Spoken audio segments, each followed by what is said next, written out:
folks may have heard me tell a story about the time that my granddaughter Willow had show and tell in her classroom, and they were talking about the rights that Americans have, the freedom to religion. And so each child brought something to show and tell about their own faith. There was a little Jewish boy in the class, and he brought his father's prayer shawl and talked about its importance to the class and to his faith, and how his father would wear a prayer shawl. There was also a child there who brought a little image of Buddha and set it there in the midst of them and said that this was one of the things they made offerings to Buddha in their family, and they had a special altar for Buddha in their home. And then there was a little child there also who was Catholic, and they brought a crucifix and talked about how that was a very important element in their faith, and shared that with the class. And then it was Willow's turn, and they asked what she brought, and she said, well, this is a casserole dish. It's very important to the celebration of my grandma's faith at her church, and it's a symbol of her faith. That faith being symbolized by a casserole dish. And I think that that's, of course, that's all made up. You know, it's a lie. But I say that to say this because I think the casserole dish is an important symbol. And certainly it is because it's where we come together and we break bread together, don't we? And it is communion. It is a true time of communion when we come together, look into each other's eyes, listen to each other's stories, share one another's burdens, and celebrate one another's joy, and break bread together. Truly, that cup, that chalice, and that bread right there is a symbol of our faith, is it not? It represents the body of our Lord. And it's a powerful symbol, and it speaks powerfully to our faith. That empty cross speaks powerfully to our faith as well. And you know, today, in this message of this road to Emmaus, this story about Peter who had gone to the temple there at the great gate, of the beautiful gate, and there was a man there who had been sitting outside that temple nearly all of his life, had been lame from birth, and they lifted him up. We hear that story. Truly, bodies are important to all of these messages. The disciples, they needed to touch Jesus, didn't they? They needed to listen to him, to hear his voice. They anticipated a blessing, and he broke bread with them. And it was in the breaking of the bread that they realized who he was. The physical reality, the physical body of Jesus. And the resurrected body is central to the message today on this third Sunday of Easter. There's a new theologian on the block. His name is Stephen Cooper. And he agrees, and he says it's so important that we think about Jesus' resurrection and the way he appeared and the way he manifested himself to his disciples in the realness of his body, in the woundedness of his body. For he says, Jesus' body, that resurrected body, affirms the goodness of the human body. And he says, we talk about that, and we've talked about that before, that in the early years of the church, people of faith began to separate the body and the spirit and began to emphasize more the spirit and sort of push back down the importance of the body. And yet today, in American and Western culture today, the body we almost forget about what's important about the spirit. We're so busy sanitizing and deodorizing and perfecting and taking out wrinkles and getting our hair the right color. We're so worried about our bodies that sometimes we forget the importance of the spirit, and that it exists and is so important to our wholeness. But you know, and I know you know this, and I know this, and we talk about it all the time, that the way that we are saved, my friends, is in our whole being, isn't it? Both body and soul experiences salvation. We experience it not just in spirit, not just in body, but in both. And somehow, salvation gets worked out for us here on earth, in our bodies, as much as in our souls. Would you say amen to that? Would you agree with that? Amen. Cooper says that we have to insist on the reality of the resurrected body because it demands that we accept our present reality as a place where God works, a place where transformations happen right here and now with who we are and with this stuff right here that wraps our soul. They're together, they're one piece, woven together. And that's where transformation occurs and the dailiness of our living. Just like in this video, that's what you couldn't have picked a better one, by the way. We don't talk about these things either. Isn't that weird? It's in the dailiness of our being that transformations, especially the ones that are important, that's where they take place, in our everyday lives. The experience you see of those disciples who reached out and touched the flesh of Jesus, who put their hands in his wounds, those ones who sat there and heard with their ears his voice, those same ones that fed him, that brought him fish to prepare and to eat, who fed his hunger, those same ones who received his blessings have the same experience that you and I have today. For when we feed people who are hungry, whether it's in that room or somewhere else, when we take food to this rainbow room to feed hungry children, whenever and whatever circumstances our lives we encounter the hungry, when we feed them, when you and I sit down and we break bread together, whether in the fellowship hall or around this table, when we do that, when we come together because we're hungry for God's blessing, transformation happens and we begin to respond to the call of God upon our lives that tells us to turn our lives back to God and begin to live out of that God and us connection. Is that grammar? I'm not sure it's good, but you know what it says what I mean. Peter and John, in the Acts reading that we had entered through the temple, through the gate called Beautiful. And they see this man lying outside of God's house. And this man has not experienced God's power or God's healing ever before in his life. And he's sitting out there just the same as he's always sat outside of God's house. And he doesn't say anything new, but he recites the same prayer that he's always heard, or spoken rather. And maybe his voice is a little softer now because it's been drowned out so many times by the people, the sound of their feet walking past him, in and out of the threshold, and in and out of God's presence. People who had gone in to experience and to participate in the rituals of restoration. But this crippled man from birth will not find wholeness from inside that house. He will find wholeness and healing outside of the house. For God's house, that metaphor that we use for the building of the church, is incomplete. And it is not perfect. It is not finished because it does not limit where God visits, and it does not restrain God's power to happen inside of a physical space.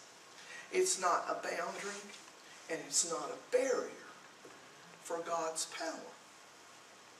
Stephen, in Acts, the 7th chapter, verse 48, testifies that the Most High God does not live in buildings made of brick and stone, but rather God lives in the buildings I see sitting right here of blood and bone.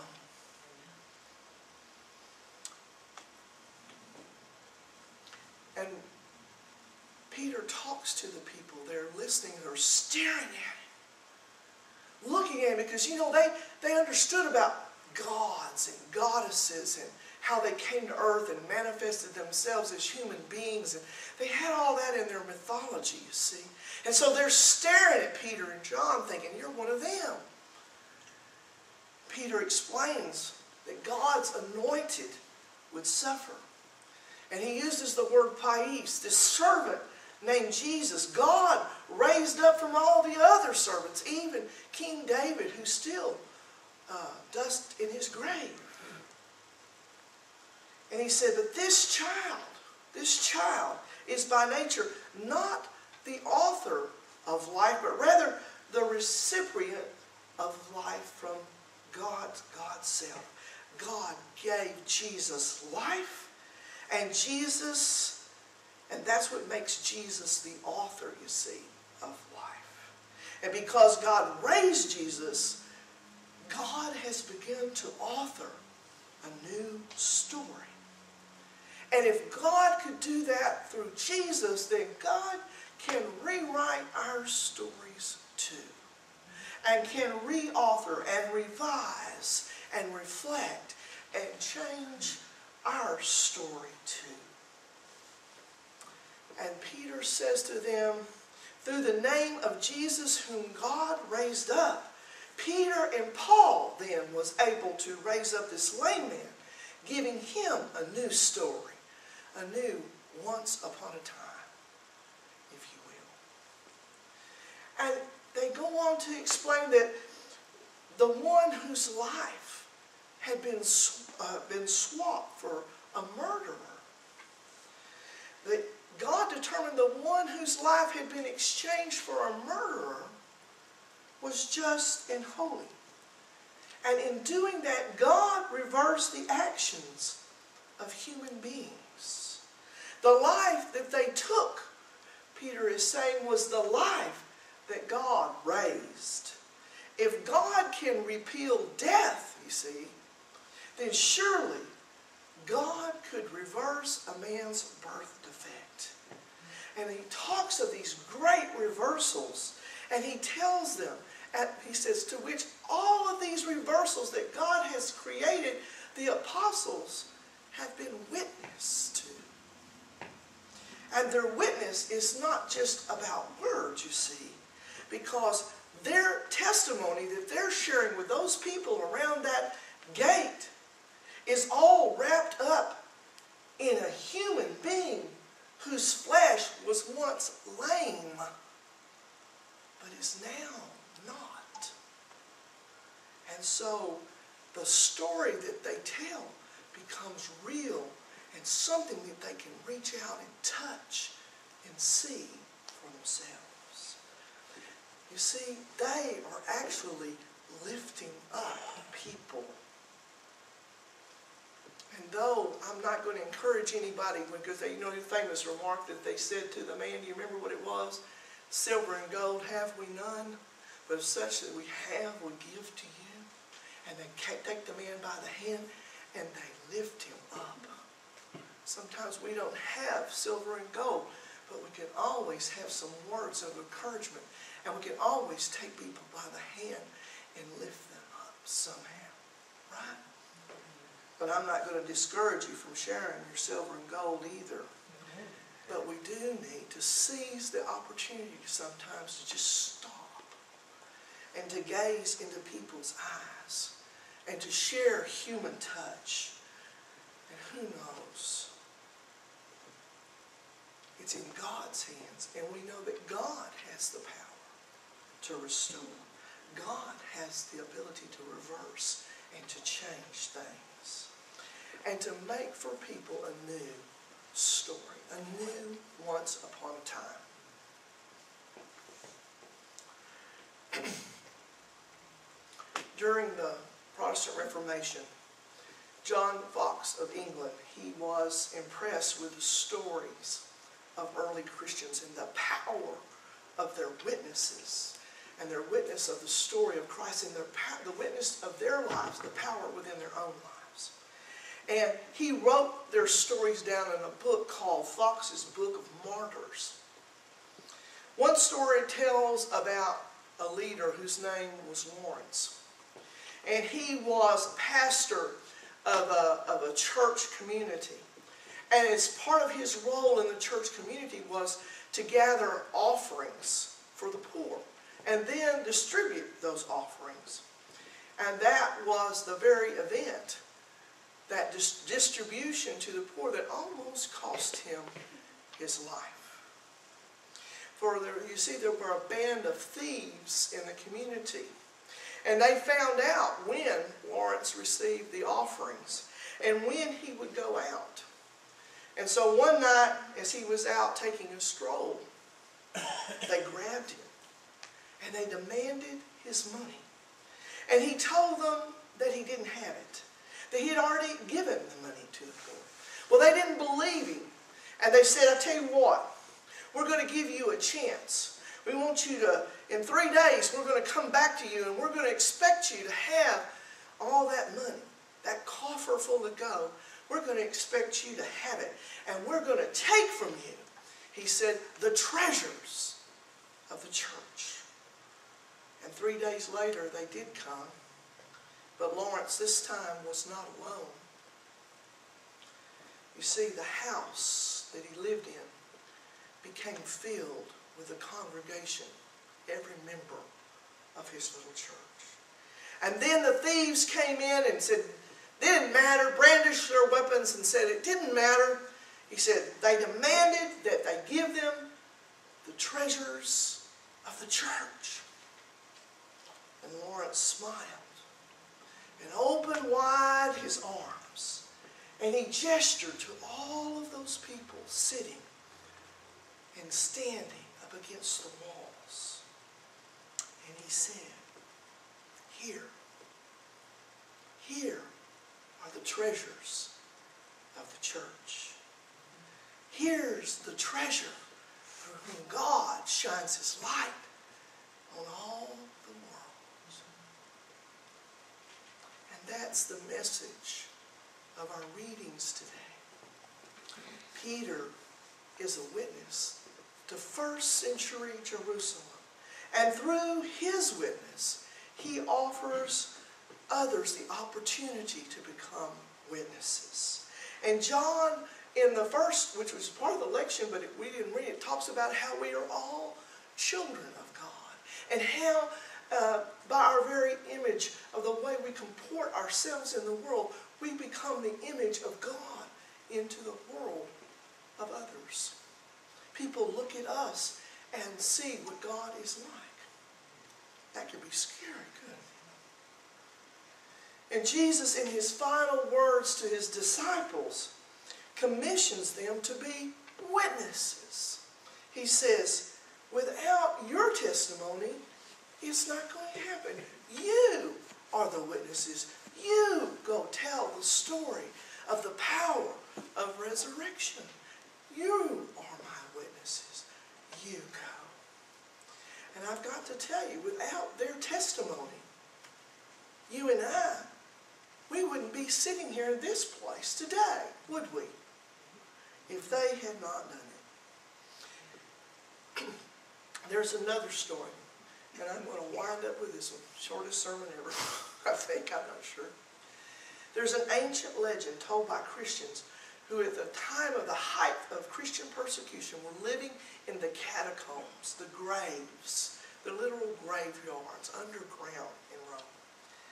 They were there under the streets of Rome, and they tell this story that talks about a time when Jesus goes back to glory. He had finished his work here on earth, and the angel Gabriel meets Jesus in heaven and welcomes Jesus back into heaven. And he says, Lord, who have you left on earth to carry on your work? And Jesus tells them about his disciples. He tells them about that little band of fishermen, and he tells them about the farmers, and he tells them about the tax collector, and he tells them about the women who first bore witness to his resurrection. But Lord, says Gabriel, what if they fail you? What if they lose heart? What if they drop out? What if things get too rough for them? What if they let you down, Jesus? Well, Jesus said, all that I've done then will have gone for nothing. But don't you have a backup plan? Gabriel asked. Isn't there something else to keep it going, to finish your work?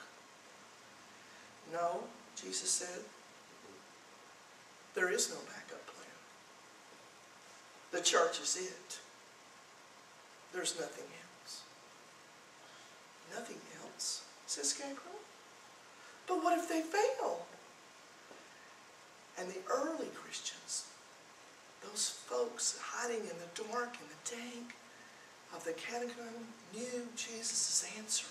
They knew it in their spirit, and they knew it in their bones, and they knew it in their blood, and they knew it in their flesh. They knew what Jesus would say. Jesus said, they won't fail. Gabriel, they won't fail. Isn't that a marvelous thing?